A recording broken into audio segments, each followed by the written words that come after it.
नमस्कार दोस्तों, मैं हूं कुणाल पंचम और स्वागत है आप सबों का हमारे YouTube चैनल आस्क मैथमेटिक्स पर। दोस्तों, पिछला वीडियो में हम लोग देखे थे इतिहास किसे कहते हैं, इतिहास को पढ़ने के लिए कितने भागों में बांटा गया है, और उसमें जो हमारा प्राचीन भारत का इतिहास था उसमें हम लोग पहला टॉपिक प्राचीन भारतीय इतिहास जानने का स्रोत को देखे थे। ठीक है, उसमें प्राचीन भारतीय इतिहास जानने का स्रोत को दो भागों में बांटा है, साहित्यिक स्रोत और पुरातात्विक स्रोत, जो हम लोग पिछले वीडियो में देख चुके हैं। फिर साहित्यिक स्रोत जो है इसको हम लोग दो भाग में बांटे हैं, एक है देशी साहित्य और दूसरा है विदेशियों का विवरण। देशी साहित्य को भी हम लोग दो भागों में बांटे हैं, पहला है धार्मिक साहित्य और दूसरा है धर्मेतर साहित्य। ठीक है, इस प्रकार विदेशियों का विवरण को हम लोग तीन भाग में बांटे हैं, पहला ईरानी, यूनानी एवं रोमन यात्री, दूसरा चीनी एवं तिब्बती यात्री और तीसरा अरब एवं मुस्लिम यात्री। ठीक है, इस प्रकार पुरातात्विक स्रोत में अभिलेख, मुद्राएं, स्मारक एवं भवन, मूर्तियां, मोहरें, चित्रकला और उत्खनन से प्राप्त चीजों को उसके श्रेणी में हम लोग रखे हैं। तो दोस्तों, पिछला वीडियो में हम लोग देख चुके थे प्राचीन भारतीय इतिहास जानने का स्रोत का साहित्यिक स्रोत का देशी साहित्य। देशी साहित्य में धार्मिक साहित्य और धर्मेतर साहित्य ये दोनों हम लोग पढ़ लिए थे। मतलब साहित्यिक स्रोत का इतना बड़ा भाग हम लोग पिछला वीडियो में पढ़ लिए थे। आज का वीडियो में हम लोग पढ़ेंगे विदेशियों का विवरण, जिसमें तीन टॉपिक ईरानी, यूनानी एवं रोमन यात्री, चीनी एवं तिब्बती और अरब एवं मुस्लिम, ये तीन टॉपिक। और फिर पुरातात्विक स्रोत को देखेंगे हम लोग, जिसमें अभिलेख, मुद्राएं, स्मारक एवं भवन, मूर्तियां, मोहरें, चित्रकला एवं उत्खनन से प्राप्त वस्तुएं है। ठीक है, तो चलिए आज का टॉपिक हम लोग स्टार्ट करते हैं, विदेशियों का विवरण। तो देखिए, ईरानी एवं यूनानी यात्री, इसको हम लोग पहले देख लेते हैं। यूनान एवं रोमन के जो यात्री लोग थे, वो लोग जिन साहित्यों का रचना किए हैं उनसे अभी हमारा भारत के बारे में जानकारी प्राप्त होती है। तो उन सब चीजों के बारे में हम लोग जानेंगे। जैसे टेसियस एक साहित्यकार थे जो ईरान का राजवैद्य थे। इनका जो रचना है उसमें भारत का जिक्र किया गया है और उनसे अभी हम लोगों को भारत का इतिहास के बारे में पता चलता है। इसके बाद प्लिनी, जो रोमन साहित्यकार हैं और इनके द्वारा लिखा गया बुक नेचुरल हिस्ट्री। प्लिनी जो रोमन साहित्यकार है, इनके द्वारा लिखा गया नेचुरल हिस्ट्री, जिसमें भारत के बारे में बहुत ही ज्यादा जिक्र किया गया है। ठीक है, इसके बाद हम लोग देखेंगे टॉलमी जो एक साहित्यकार थे यूनान का, यूनान एवं रोमन दोनों, ये यूनानी एंड रोमन दोनों थे, यूनानी रोमन साहित्यकार टॉलमी थे। ठीक है, जिन्होंने जियोग्राफिका नामक पुस्तक लिखा, जिसका हिंदी में अनुवाद भारत का भूगोल है। भारत का भूगोल है। इसके बाद है पेरिपल्स ऑफ द इरिथ्रियन सी, यह एक साहित्य है, पेरिपल्स ऑफ द इरिथ्रियन सी। ठीक है, यह 80 ईस्वी के समय में लिखा गया था। यह बताया जाता है कि 80 ईस्वी के समय में लिखा गया था, और इस साहित्य को जिन्होंने लिखा था अभी तक किसी को पता नहीं चला कि वह साहित्यकार कौन थे। ठीक है, वो अज्ञात साहित्यकार थे, अज्ञात साहित्यकार हैं। ठीक है, पेरिपल्स ऑफ द इरिथ्रियन सी जो 80 ईस्वी के समय में लिखा गया था, जिन्होंने उसको लिखा था उसका नाम अभी तक किसी को पता नहीं चला है। हो सकता है कुछ कारणवश उसका पेज फट गया होगा जिसमें उनका नाम होगा। ठीक है, जिससे हमारे भारत के बारे में बहुत कुछ जानकारी प्राप्त होती है।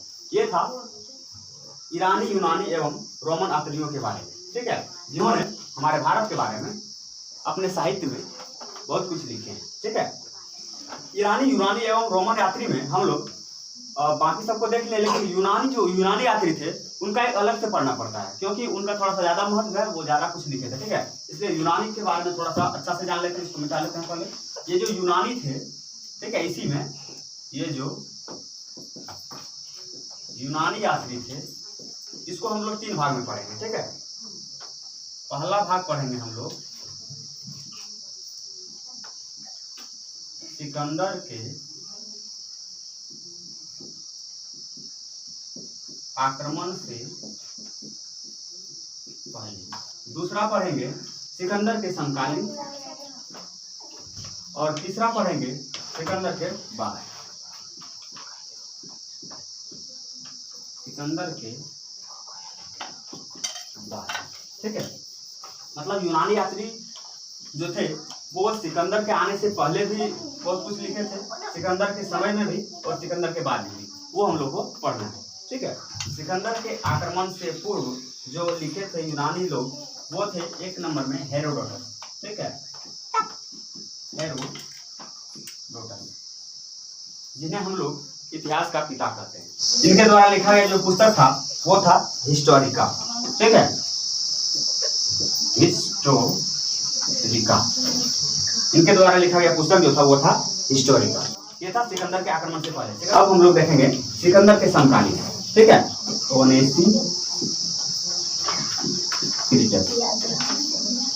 ओनेसिक्रिटस जो थे इन्होंने हिस्ट्री ऑफ वार लिखा, ठीक है। इन्होंने हम लोग यहाँ लिख लेते हैं HISTORY, हिस्ट्री ऑफ वार। इन्होंने हिस्ट्री ऑफ वार नामक पुस्तक लिखा है जिनसे भारत के इतिहास के बारे में जानकारी मिलता है, ठीक है। इसके बाद एक और थे अरिस्टोबुलस, जिन्होंने सिकंदर का जीवनी लिखा था, ठीक है। जिन्होंने सिकंदर का जीवनी लिखा था, लिख लेते हैं हम लोग, सिकंदर का जीवनी मतलब बायोग्राफी ऑफ अलेक्जेंडर, ठीक है। बायोग्राफी ऑफ अलेक्जेंडर किसने लिखा था? अरिस्टोबुलस, ठीक है। ये सिकंदर के समकालीन थे और इन्होंने सिकंदर के जीवनी के बारे में लिखा। अब हम लोग देखेंगे सिकंदर के बाद मेगास्थनीज कौन था? ये जो थे सिकंदर यहाँ से भारत से वापस चल गए अपने यूनान, तो उन्होंने यहाँ के विजित क्षेत्रों पर जो है सेल्यूकस निकेटर को राजा घोषित करके चले गए, ठीक है। और सेल्यूकस निकेटर का जो राजदूत थे वो थे मेगास्थनीज। सेल्यूकस निकेटर ने मेगास्थनीज को चंद्रगुप्त मौर्य के दरबार में भेजा था अपने राजदूत के तौर पर, और इन्होंने लिखा है इंडिका नामक पुस्तक, इंडिका नामक पुस्तक, ठीक है। ये था यूनानी साहित्यकार के बारे में। यूनानी साहित्यकार को एक बार फिर से लोग देख लेते हैं। सिकंदर के आक्रमण से पहले जो थे वो हेरोडोटस थे, जिन्होंने हिस्टोरिका नामक पुस्तक लिखा, ठीक है।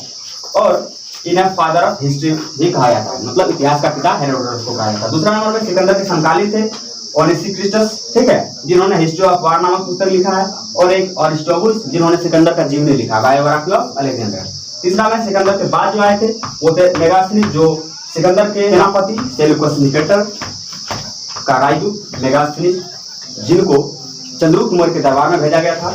इन्होंने इंडिका नामक पुस्तक की रचना की है, ठीक है। इन सब चीजों से इतिहास के बारे में काफी जानकारी मिलती है। अब हम लोग देखेंगे चीनी एवं तिब्बती इतिहास। एक नंबर में हम लोग देखते हैं फाहियान को, ठीक है।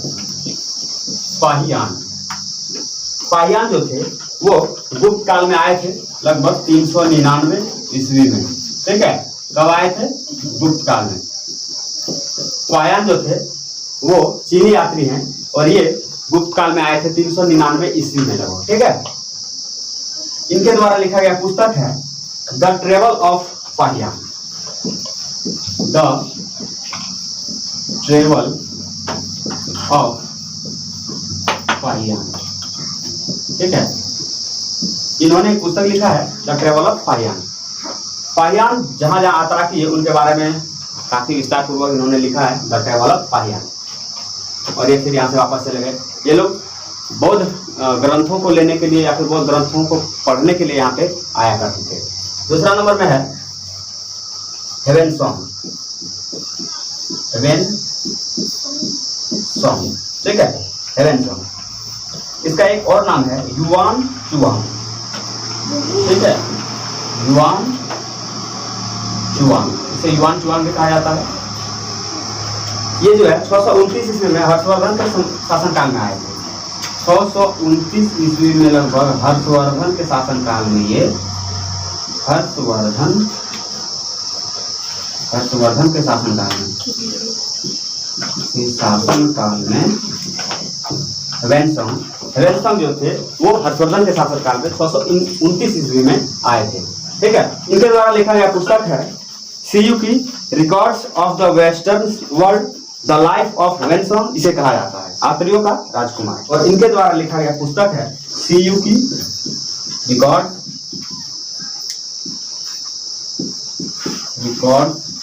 ऑफ द वेस्टर्न वर्ल्ड, और एक है द लाइफ ऑफ ह्वेनसांग। ठीक है, ह्वेनसांग। एक बात ये भी जान लीजिए कि ह्वेनसांग को ही यात्रियों का राजकुमार कहा जाता है या फिर साकी मुनि। ठीक है, तीसरा हम लोग ले लेते हैं इत्सिंग। ठीक है, इत्सिंग जो थे वो 608 में आए थे, 608 ईस्वी में आए थे लगभग, और इन्होंने बौद्ध ग्रंथों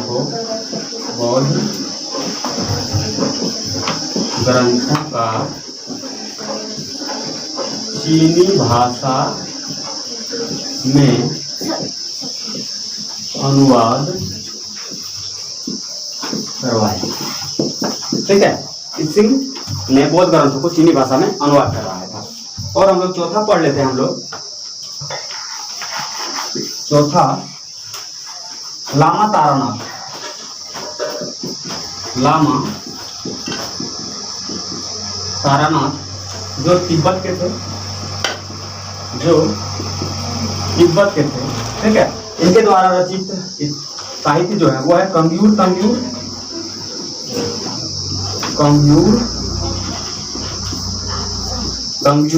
ठीक है, और हिस्ट्री ऑफ बुद्धिज्म। शायद यहाँ नहीं लिखा होगा, ये आप लोग सुन के लिख लीजिए। कंग्यूर और history of Buddhism lama Taranath के द्वारा लिखा गया है, और ये तिब्बती यात्री है। ठीक है, इस प्रकार हम लोगों का चीनी एवं तिब्बती यात्री हो गया। ठीक है, अब हम लोग देखेंगे अरब एवं मुस्लिम। ठीक है, इसमें एक साहित्य है चचनामा। ठीक है, इसमें लिखा गया है अरबों का सिंध विजय। चचनामा जो साहित्य है इसमें अरबों का सिंध विजय का वृतांत लिखा गया है। ठीक है, इस चचनामा साहित्य को किन्होंने लिखा, ये अभी विवाद में फंसा हुआ है। ठीक है, चचनामा किनके द्वारा लिखा गया यह बात अभी तक विवादित है। ठीक है, कहीं कहीं बताया जाता है कि यह मोहम्मद अली के द्वारा लिखा गया है, मोहम्मद अली के द्वारा लिखा गया है, और कहीं कहीं बताया जाता है कि यह खुफरी अहमद के द्वारा लिखा गया है। खुफरी अहमद के द्वारा लिखा गया है। चचनामा जो पुस्तक है इसका लेखक के बारे में अभी तक विवाद है। बताया जाता है कहीं पे मोहम्मद अली द्वारा लिखा गया है, और कहीं पे बताया जाता है खुफरी अहमद के द्वारा। तो खैर जो होगा आप लोग देख लीजिएगा। ठीक है, आगे हम लोग इसमें लिखा गया है अरबों का सिंध विजय का वृतांत। ठीक है, जो 712 ईस्वी में मोहम्मद बिन कासिम के द्वारा जो सिंध पर आक्रमण किया गया था, पहला विजित आक्रमण। ठीक है, इसके बारे में लिखा गया है। 712 ईस्वी में मोहम्मद बिन कासिम के द्वारा जो आक्रमण किया गया था उसी के बारे में लिखा गया है। ठीक है, चचनामा में। चलिए दूसरा हम लोग देख लेते हैं अल-बरूनी। ठीक है, अल-बरूनी जो थे इन्होंने तहकीक ए हिंद नामक पुस्तक लिखा। अल-बरूनी अभी हम लोग पढ़ रहे हैं अरब एवं मुस्लिम ये बात। ठीक है, अल-बरूनी जो थे इन्होंने तहकीक ए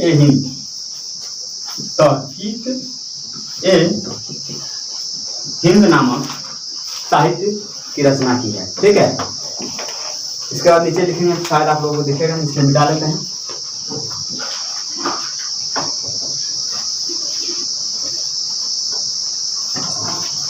इसके बाद है इब्न बतूता।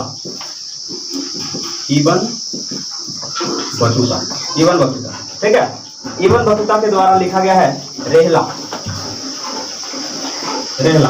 इब्न बतूता के द्वारा लिखा गया साहित्य है रेहला। ये जो इब्न बतूता थे यह मोरक्को यात्री थे।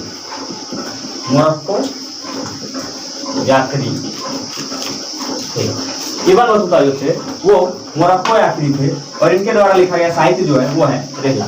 ठीक है, आगे हम लोग देखते हैं। इस प्रकार और बहुत सारे अरब एवं मुस्लिम साहित्यकार हुए, जैसे कि अल बिलादुल ठीक है। दूसरा है सुलेमान, तीसरा है मिनहाज, चौथा है अल मसूदी। इस प्रकार बहुत सारे साहित्यकार हुए अरब और मुस्लिम में, जिन्होंने बहुत सारे साहित्यों की रचना की है। तो इस प्रकार हम लोगों का खत्म हुआ विदेशियों का विवरण। ठीक है, विदेशियों का विवरण जो था वो तीनों पॉइंट ईरानी, यूनानी एवं रोमन यात्री, चीनी एवं तिब्बती यात्री, अरब एवं मुस्लिम यात्री, इन तीनों के बारे में हम लोग बहुत अच्छे तरीके से पढ़ लिए, समझ लिए। उम्मीद है आप लोगों को अच्छा से समझ में आया होगा। चलिए अब हम लोग देखने वाले हैं पुरातात्विक स्रोत। पुरातात्विक स्रोत में हम लोग क्या क्या देखने वाले हैं। ठीक है, पहला अभिलेख, मुद्रा एवं सिक्का। तीसरा देखने वाले स्मारक एवं भवन। चौथा देखने वाले मूर्ति कला। पांचवा देखने वाले हैं चित्रकला। इस प्रकार छठा देखने वाले हैं मुहरें। और सातवां देखने वाले हैं उत्खनन से प्राप्त अन्य सामग्री। तो हम लोग अभिलेख में क्या पढ़ेंगे। पहला नंबर हम लोग देखते हैं पुरातात्विक स्रोत का पहला अभिलेख में देखते हैं। ठीक है, अभिलेख क्या था, अभिलेख क्या है। तो देखिए इसमें हम लोग ताम्रपत्र लेख पढ़ेंगे। ठीक है, ताम्रपत्र लेख। इसके बाद हम लोग शिलालेख, लघु शिलालेख, स्तंभ लेख और फिर गुहा लेख। इस तरह हम लोग अभिलेख में पढ़ने वाले हैं। तांबा पे लिखा गया या फिर लिखा जाने वाला चीज ताम्रपत्र लेख कहलाता है। ठीक है, शिला मतलब बड़े बड़े पत्थरों या फिर ठोस धातुओं पर जो लिखा गया चीज था वो शिलालेख कहलाता है। ठीक है, छोटे छोटे पत्थरों या फिर शिलाओं पर जो लिखा गया था छोटा छोटा वाला पर वो लघु शिलालेख कहलाता है। ठीक है, स्तंभों पर जो जैसे खंभा जिसे हम लोग कहते हैं, स्तंभ पर जो लिखा गया था वो स्तंभ लेख कहलाता है। गुफा में जो लिखा गया था, गुफा में जो लिखा गया था, ठीक है, वो गुहा लेख कहलाता है। ठीक है, तो अब हम लोग पढ़ेंगे अभिलेख में कौन कौन सा अभिलेख अभी मौजूद है। ठीक है, उसको हम लोग पढ़ेंगे। तो पहले हम लोग ये जान गए कि अभिलेख किस प्रकार है। ताम्रपत्र, शिलालेख, लघुलेख, ये सब अभिलेख है। और ताम्रपत्र वो तांबा पे लिखा गया चीज जो वो ताम्रपत्र अभिलेख। शिला पर बड़े बड़े शिलाओं पर जो लिखा गया वो शिलालेख अभिलेख। छोटे पत्थरों और धातु पर लिखा गया है वो लघु शिलालेख। स्तंभों पर जो लिखा गया है हमारे से बना के लिखा जाता था वो स्तंभ लेख। और गुफाओं में जो लिखा गया था वो गुहा लेख। ठीक है, तो इस प्रकार हमारा अभिलेख है। तो चलिए हम लोग अभी देखते हैं वर्तमान में कौन कौन सा अभिलेख मौजूद है। तो चलिए अभिलेख के बारे में हम लोग करते हैं। पहला है बोगाइस्कोई अभिलेख। यह जो है बताया जाता है कि 1400 ईसा पूर्व में लिखा गया था। यह कहाँ स्थित है। यह एशिया माइनर जिसे कहा जाता है तुर्की। ठीक है, तुर्की का एशिया जो भाग है वो एशिया माइनर कहलाता है। यहाँ पे वैदिक देवता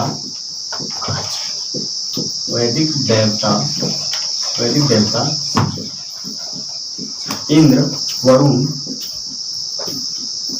मित्र, इन तीनों का उल्लेख मिलता है। ठीक है, दूसरा है गरुड़ स्तंभ लेख। यह बेसनगर विदिशा जो वर्तमान मध्य प्रदेश में स्थित है। यहाँ से सर्वप्रथम भागवत धर्म का जिक्र मिलता है। गरुड़ स्तंभ लेख जो बेसनगर विदिशा वर्तमान मध्य प्रदेश में स्थित है, वहां से सर्वप्रथम भागवत धर्म का जिक्र मिलता है। ठीक है, तीसरा है हाथी गुम्फा अभिलेख। यह जो है कलिंग राजा खारवेल द्वारा यह लिखवाया गया था, जिसमें सर्वप्रथम भारतवर्ष का जिक्र है। हाथी गुम्फा अभिलेख जो कलिंग राजा खारवेल के द्वारा लिखवाया गया था, जिसमें सर्वप्रथम भारतवर्ष का जिक्र किया गया है। ठीक है, इसके बाद हम लोग आगे देखते हैं चौथा है जूनागढ़ अभिलेख जो गिरनार पर्वत पर स्थित है, वर्तमान गुजरात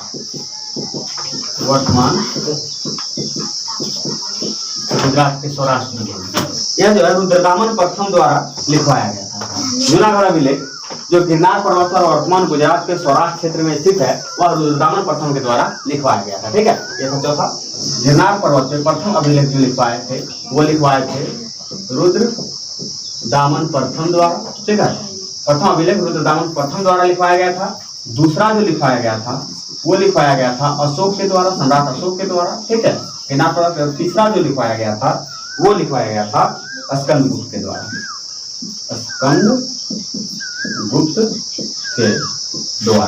इसमें आप लोग कंफ्यूज नहीं होइएगा। ठीक है, गिरनार पर्वत पर 3 अभिलेख। जो प्रथम अभिलेख है वो रुद्रदामन प्रथम के द्वारा लिखवाया गया था। दूसरा अभिलेख जो है वो अशोक के द्वारा लिखवाया गया था। तीसरा जो अभिलेख है वो स्कंदगुप्त के द्वारा लिखवाया गया था। ठीक है, तो चलिए आगे बढ़ते हैं। 5वां देख लेते हैं। पांचवा हम लोग का जूनागढ़ अभिलेख अगेन, यह जो है स्कंदगुप्त के द्वारा लिखवाया गया था, जो वर्तमान गाजीपुर उत्तर प्रदेश में स्थित है। ठीक है, यह भीतरी स्तंभ लेख है, यह भीतरी स्तंभ लेख है। ठीक है, जो स्कंदगुप्त के द्वारा लिखवाया गया था गाजीपुर यूपी में, वह जो है सो भीतरी स्तंभ लेख। ठीक है, चलिए अच्छा हम लोग देख लेते हैं प्रयाग प्रशस्ति अभिलेख। प्रयाग प्रशस्ति या अभिलेख। ठीक है, प्रयाग प्रशस्ति अभिलेख यह जो है समुद्रगुप्त के द्वारा लिखवाया गया था। समुद्रगुप्त, उसमें का राजा समुद्रगुप्त थे जिन्होंने लिखवाया था, और लेखक जो थे वो थे हरिसेन।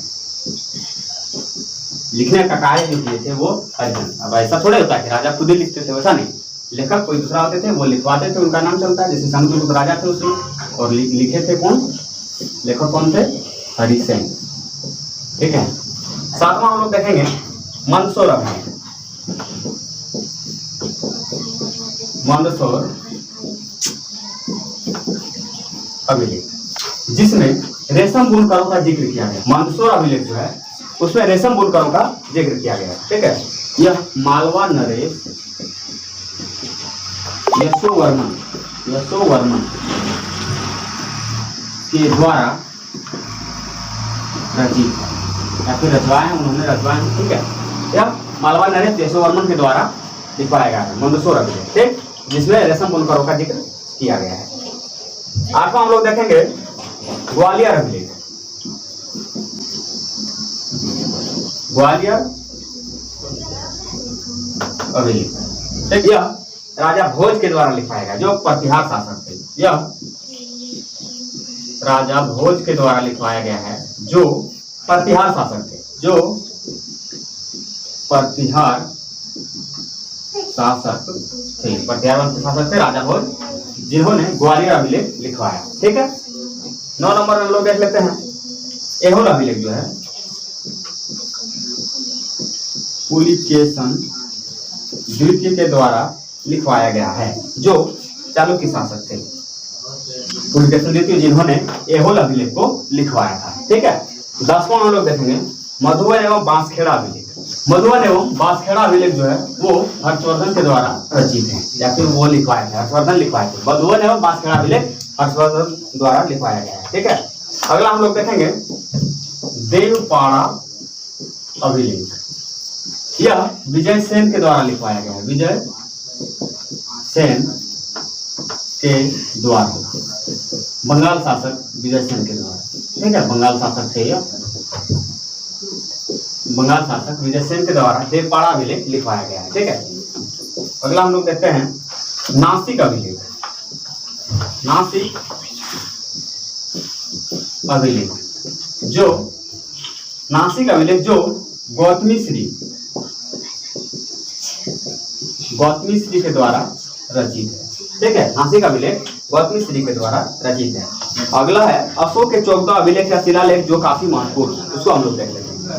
जिसमें 7 स्तंभ लेख है, 7 स्तंभ लेख है। ठीक है, और इसमें 40 प्लस लघु शिलालेख है। इसमें 40 प्लस, तो 40 अधिक लघु शिलालेख है। पहला स्तंभ लेख है प्रयाग स्तंभ लेख, और यह कौशाम्बी में स्थित था पहले। ठीक है, यह पहले कौशाम्बी में स्थित था, कौशाम्बी में स्थित था, लेकिन बाद में इसे इलाहाबाद किला में स्थापित करवाया गया है अकबर के द्वारा। ठीक है, बाद में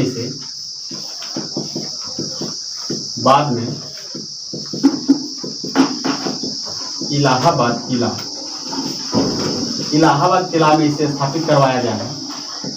इलाहाबाद किला में स्थापित करवाया गया है, किसके द्वारा, अकबर के द्वारा, अकबर के द्वारा स्थानांतरित। ठीक है, अकबर ने क्या किया, यह पहले कौशाम्बी में स्थित था, अशोक के द्वारा लिखवाया गया प्रयाग स्तंभ लेख पहले कौशाम्बी में स्थित था, जिनको बाद में अकबर ने इलाहाबाद किला में स्थापित करवा दिया। ठीक है। दूसरा हम लोग देखेंगे दिल्ली टोकरा। ठीक है। दिल्ली टोकरा जो है वो टोकरा में स्थित है। इसे बाद में दिल्ली लाया गया। दिल्ली ले आया गया किसके द्वारा? फिरोज शाह तुगलक के द्वारा। फिरोज शाह तुगलक के द्वारा इसे टोकरा से दिल्ली स्थानांतरित किया गया। ठीक है। यह अशोक के द्वारा लिखवाया गया स्तंभ लेख है दिल्ली टोकरा में। ठीक है। और दिल्ली टोकरा में अभी लाया गया है, या टोकरा में स्थित था पहले। अब हम लोग देखते हैं तीसरा नंबर दिल्ली मेरठ। दिल्ली मेरठ स्तंभ लेख। ठीक है। दिल्ली मेरठ जो है वो मेरठ में स्थापित था। वह मेरठ में स्थापित था, लेकिन बाद में उसे दिल्ली ले आया गया। किसके द्वारा? ये भी फिरोज शाह तुगलक के द्वारा। ये भी फिरोज शाह तुगलक के द्वारा। ठीक है। दिल्ली मेरठ जो मेरठ में स्थित था, इसे दिल्ली लाया गया किसके द्वारा? फिरोज शाह तुगलक के द्वारा। चौथा जो है, ठीक है, वो है रामपुरवा। चौथा जो है वो है रामपुरवा। और पांचवा जो है वो है लौरिया अरेराज। लौरिया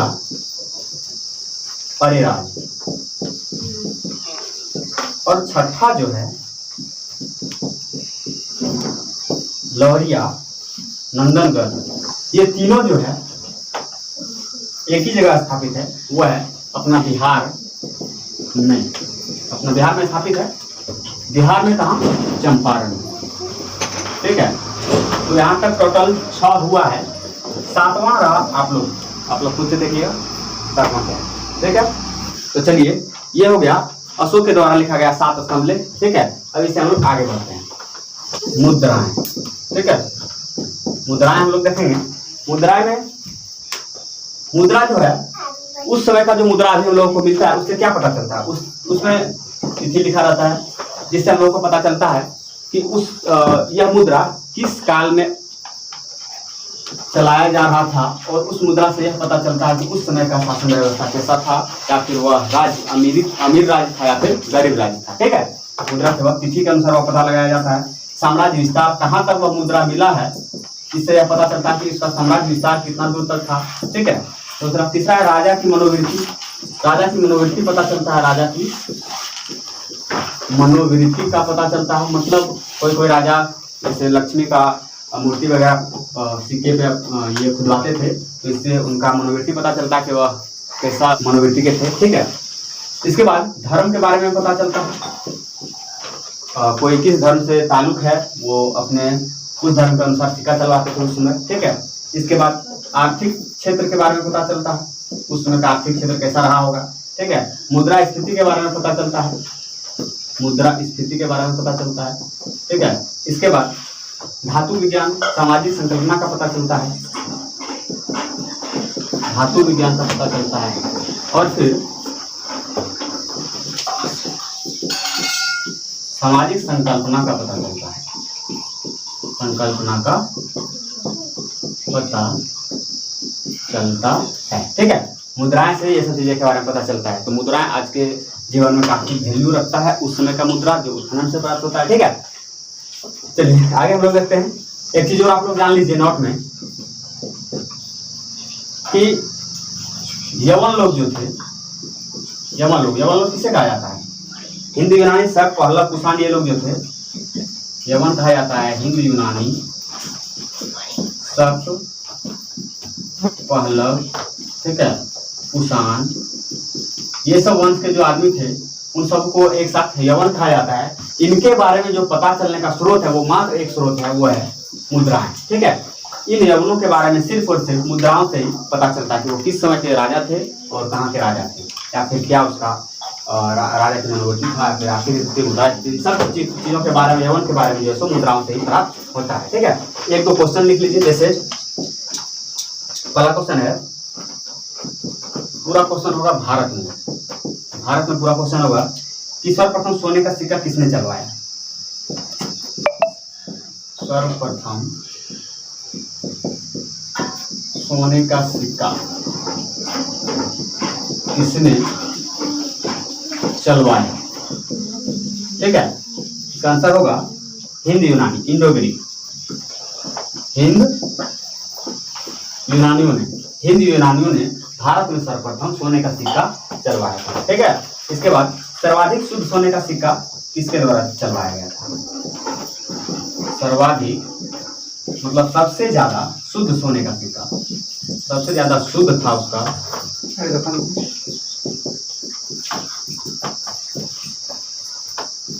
सर्वाधिक शुद्ध सोने का सिक्का यह जो है सो कनिष्क के द्वारा चलवाया गया था।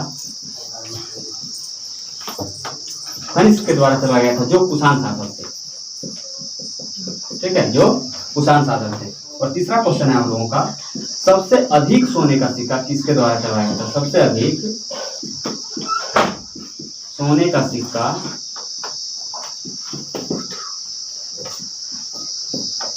किसके द्वारा, सबसे अधिक सोने का सिक्का किसके द्वारा चलवाया गया था?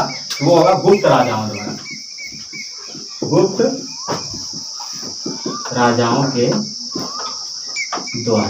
ठीक है, तो ये हमारा भारत के लिए सारा क्वेश्चन है। भारत में सर्वप्रथम सोने का सिक्का किसने चलवाया? वो हिंद यूनानी थे। ठीक है, भारत में सर्वाधिक शुद्ध सोने का सिक्का किसने चलवाया? वो कनिष्क थे, जो कुषाण शासक थे। भारत में सबसे अधिक सोने का सिक्का किसके द्वारा चलवाया गया? गुप्त राजाओं के द्वारा चलवाया गया था। तो ये क्वेश्चन है जिसको आप याद रखिएगा, ये काफी बार एग्जाम में पूछा गया है। ठीक है, चलिए हम लोग तीसरा देखेंगे, स्मारक एवं भवन।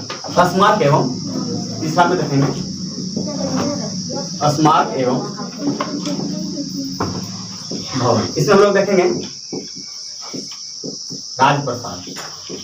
ठीक है, अभी बताते हैं राजप्रसाद क्या है। स्तूप, चैत्य, ठीक है, विहार, मंदिर, ठीक है, इस प्रकार मूर्तिकला, चित्र, यहाँ पे मूर्तिकला, और एक इधर लिख लेते हैं, ऊपर ही लिख लेते हैं चित्र। ठीक है, स्मारक वहां से चित्र से उस समय जो चित्र बनाए गए थे उन लोगों के द्वारा, उनसे बहुत कुछ पता चलता है।